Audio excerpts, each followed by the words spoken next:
യുകെയിൽ പഠിച്ച് work visa കിട്ടുന്ന ഒരു ജോലി എന്നത് അത്ര എളുപ്പമല്ല. അതിനാൽ വിസ ഉറപ്പുള്ള എന്ത് ജോലിയും ചെയ്യാൻ തയ്യാറാവുക എന്നതാണ് പഠനം പൂർത്തിയാക്കി പുറത്തിറങ്ങുന്ന ഓരോ വിദ്യാർത്ഥിക്കും മുന്നിലുള്ള വഴി.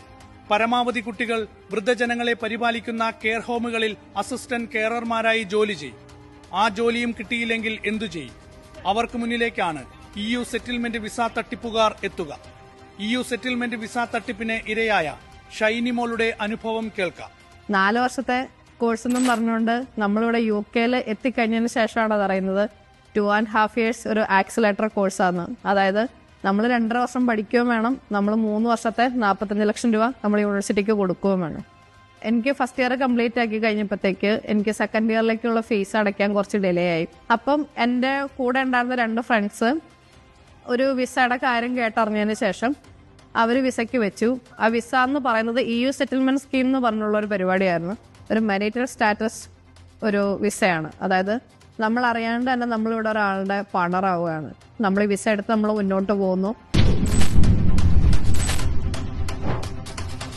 യൂറോപ്യൻ യൂണിയനിൽ അംഗമായിരുന്ന രാജ്യങ്ങളിലെ പൌരന്മാർക്ക് ബ്രിട്ടനിൽ തുടരാനായി 2019 ഏർപ്പെടുത്തിയ വിസ സമ്പ്രദായമാണ് EU സെറ്റിൽമെന്റ് വിസ. ബ്രെക്സിറ്റിൽ നിന്ന് ബ്രിട്ടൻ പിന്മാറിയ സാഹചര്യത്തിലായിരുന്നു ഇത്തരമൊരു വിസ സംവിധാനം കൊണ്ടുവന്നത്. അങ്ങനെ ബ്രിട്ടനിൽ തുടരുന്നവരിൽ ഒരാളെ വിവാഹം കഴിച്ചതായി രേഖയുണ്ടാക്കുക.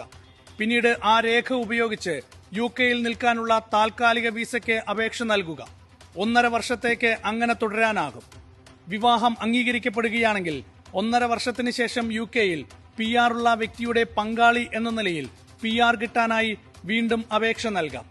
ഇതിനൊക്കെയായി 15 ലക്ഷത്തോളം രൂപ നൽകണം. രേഖകളിൽ മാത്രമായിരിക്കും വിവാഹം എന്നതാകും തട്ടിപ്പ് സംഘത്തിന്റെ വാഗ്ദാനം. വിവാഹം കഴിക്കുന്നവർ പരസ്പരം കാണുന്നില്ല.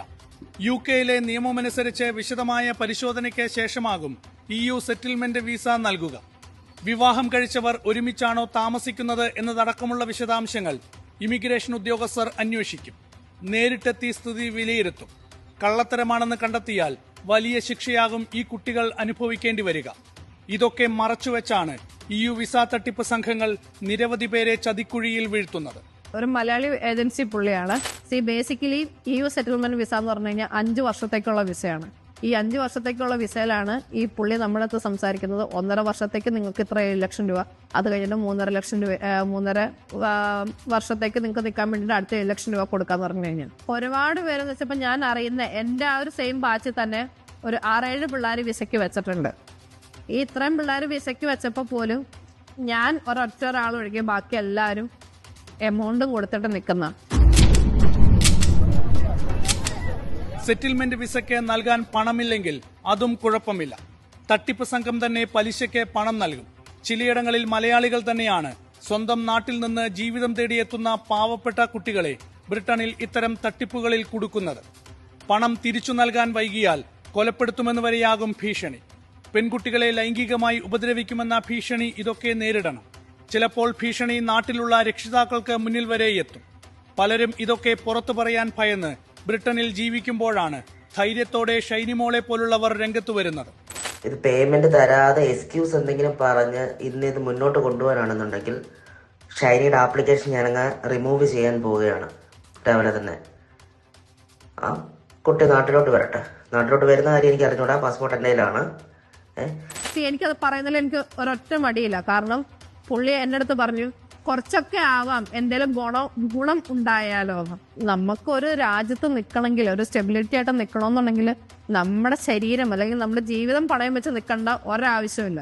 നമുക്ക് എങ്ങനെയാണ് ജനുവലിൽ നിൽക്കാൻ പറ്റുക അങ്ങനെ ജനുവലിൽ നിൽക്കുക.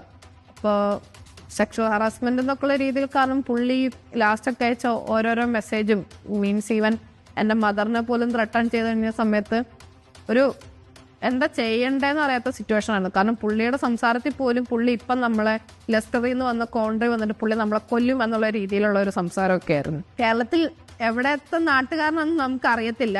പുള്ളി നാട്ടിലൊരു ബാങ്ക് അക്കൗണ്ടിന്റെ ഡീറ്റെയിൽസ് തന്നതിൽ ഞങ്ങൾ അന്വേഷിച്ച് കഴിഞ്ഞപ്പം ആ ഒരു ബാങ്ക് ഡീറ്റെയിൽസ് വരുന്നത് പത്തനംതിട്ട ഡിസ്ട്രിക്റ്റിന്റെ ഒരു കീഴിലാണ്. കേരളത്തിൽ നിന്ന് ബ്രിട്ടനിലേക്ക് പഠിക്കാൻ പോയ നിരവധി കുട്ടികൾ EU സെറ്റിൽമെന്റ് വിസ തട്ടിപ്പിന് ഇരയായിട്ടുണ്ട്. ഇതൊരു തട്ടിപ്പാണ് എന്നറിയാതെ ഇപ്പോഴും ഈ കുരുക്കിൽ തുടരുന്ന ഒരുപാട് പേരുമുണ്ട്. ഷൈനിമോൾ നടത്തിയിരിക്കുന്നത് വലിയൊരു വെളിപ്പെടുത്തലാണ്. ഇത്തരം ഗുരുതരമായ സാഹചര്യങ്ങളാണ് നമ്മുടെ നാട്ടിലെ കുട്ടികൾ അന്യനാട്ടിൽ സഹിക്കേണ്ടി വരുന്നത്. എന്തുകൊണ്ട് ഈ കുട്ടികൾ ഇതുപോലുള്ള ചതിക്കുഴികളിൽ വീഴുന്നുവെന്നത് ആഴത്തിൽ പരിശോധിക്കേണ്ട വിഷയമാണ്. തട്ടിപ്പ് വിവാഹത്തിലൂടെ വരെ UK-യിൽ തങ്ങി ജീവിതം കരിപ്പിടിപ്പിക്കാൻ യുവതിയുവാക്കൾ ആഗ്രഹിക്കുന്നത് സ്വന്തം നാട്ടിൽ തുടർന്നിട്ട് കാര്യമില്ല എന്ന തോന്നൽ കൊണ്ട് തന്നെയാണ്. എത്രയൊക്കെ ചെയ്യുന്നൊക്കെന്ന് വെച്ച് കഴിഞ്ഞാൽ അറിയത്തില്ല. ഒന്നാമത്തെ കാര്യം എന്ന് വെച്ച് കഴിഞ്ഞാൽ എനിക്ക് ഇവിടെ UK-യിൽ എനിക്കൊന്ന് സ്റ്റേബിളായിട്ട് നിൽക്കണമെന്ന് നല്ല താല്പര്യമുണ്ട്. കാരണം എൻ്റെ വീട്ടിലെ സിറ്റുവേഷൻ അങ്ങനെയാണ്. എനിക്ക് എൻ്റെ പാരൻസിൻ്റെ അടുത്തുള്ള റെസ്പോൺസിബിലിറ്റിയും കാര്യവും എനിക്കത് ചെയ്തേ പറ്റൂ. ലോക കേരള സഭ പോലുള്ള വേദികളിൽ ഇത്തരം നിരവധി വിഷയങ്ങൾ UK-യിൽ നിന്നുള്ള സന്നദ്ധ പ്രവർത്തകർ ഉന്നയിച്ചിട്ടുണ്ട്. പക്ഷേ ഗൗരവമായ ബോധവൽക്കരണ പരിപാടികളിലേക്ക് കടക്കാൻ നമ്മുടെ ഭരണ സംവിധാനങ്ങൾ തയ്യാറല്ല.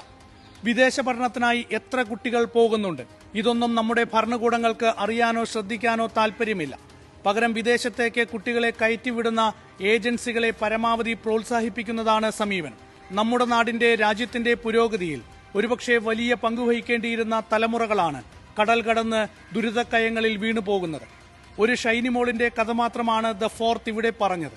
ഇതുപോലെ തട്ടിപ്പുകൾക്കിരയായി ബ്രിട്ടനിൽ പെരുവഴിയിലായ നിരവധി വിദ്യാർത്ഥികളുണ്ട്. ഒരുപാട് പേരെ നേരിൽ കണ്ടു. പലരും ക്യാമറയ്ക്ക് മുന്നിൽ പ്രതികരിക്കാൻ ധൈര്യം കാട്ടിയില്ല.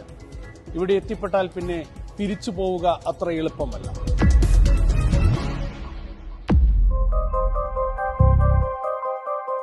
സർവകലാശാലകളിൽ കുട്ടികൾ അടയ്ക്കുന്ന ഫീസ് തട്ടിയെടുക്കുന്ന സംഘത്തെക്കുറിച്ചാണ് ഇപ്പോൾ ബ്രിട്ടനിലെ ചൂടുള്ള വാർത്ത. ഞങ്ങളിവിടെ 60% ഫീസ് അടച്ചാ വന്നേ. ബാക്കി ഫീസ് അടയ്ക്കാം എന്ന് പറഞ്ഞപ്പോ എന്റെ തന്നെ വീട്ടിലുള്ള ഒരു കുട്ടി പറഞ്ഞു 400 പൗണ്ട്സ് എനിക്ക് 5200 പൗണ്ട്സ് അടയ്ക്കാനുണ്ട്, അതിൽ 400 പൗണ്ട്സ് ഡിസ്കൗണ്ട് തരാമെന്ന് പറഞ്ഞു. ഫ്രണ്ട് സർക്കിളിലെ ഫ്രണ്ട്സ് ഓഫ് ഫ്രണ്ട്സും എല്ലാവരും ഇതേപോലെ ചെയ്തായിരുന്നു. അത് കഴിഞ്ഞ് ഒരു 1 month 2 month കഴിഞ്ഞപ്പോഴത്തേക്ക് എനിക്ക് യൂണിയിൽ ഒരു മെയിൽ വന്നു, 6 ഡേയ്സിനുള്ളിൽ അടച്ചില്ലെങ്കിൽ എന്റെ പോർട്ടൽ എല്ലാം ബ്ലോക്ക് ആവും എന്ന് പറഞ്ഞു. ലണ്ടനിൽ നിന്നും PR Sunil, the fourth news.